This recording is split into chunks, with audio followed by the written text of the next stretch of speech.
Hi friends, இன்றைக்கி நம்ம என்ன பார்க்க போகிறோன்னா கேரட் பீன்ஸு பொரியல் தான் பார்க்க போகிறோம். வாங்க எப்படி செய்கிறதுனே பார்க்கலாம்.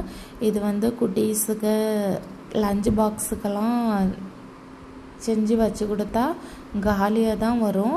அவ்வளோ டேஸ்ட்டாக இருக்கும். கண்டிப்பாக நீங்கள் ட்ரை பண்ணி பாருங்கள். வாங்க எப்படி செய்கிறதுனே பார்க்கலாம்.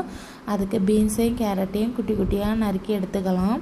இப்போ ஒரு சட்டியில் 2 டேபிள் ஸ்பூன் தேங்காய், 1 டேபிள் ஸ்பூன் கடுகு நல்லா பொரிஞ்சதும் ஒரு கொத்து கருவேப்பிலை, அப்புறம் நம்ம குட்டி குட்டியாக நறுக்கி வச்சுருக்கிற ஒரு பெரிய வெங்காயத்தை போட்டு நல்லா வதக்கிக்கலாம். தேவையான அளவுக்கு நம்ம உப்பு போட்டுக்கலாம். உப்பு எதுக்கு சீக்கிரம் போடுறோன்னா சீக்கிரம் வதங்கும், அதுக்காக தான் நம்ம போடுறோம். இப்போ நம்ம வெட்டி வச்ச கேரட்டை போட்டுக்கலாம். கேரட்டு ஒரு 10 நிமிஷம் நல்லா வதங்கினதுக்கப்புறம் நம்ம வெட்டி வச்சுருக்கிற பீன்ஸை போட்டுக்கலாம். பீன்ஸும் கேரட்டும் நல்லா வேகிற அளவுக்கு நல்லா கிண்டி எடுத்துக்கணும். கிண்டி எடுத்ததுக்கப்புறம் ஒரு அரை டேபிள் ஸ்பூன் வத்தல் தூள், 1/4 டேபிள் ஸ்பூன் மஞ்சள் தூள் போட்டு தேவையான அளவுக்கு தேங்காயும் போட்டு கிண்டி இறக்குனா கேரட் பீன்ஸ் பொரியல் ரெடி.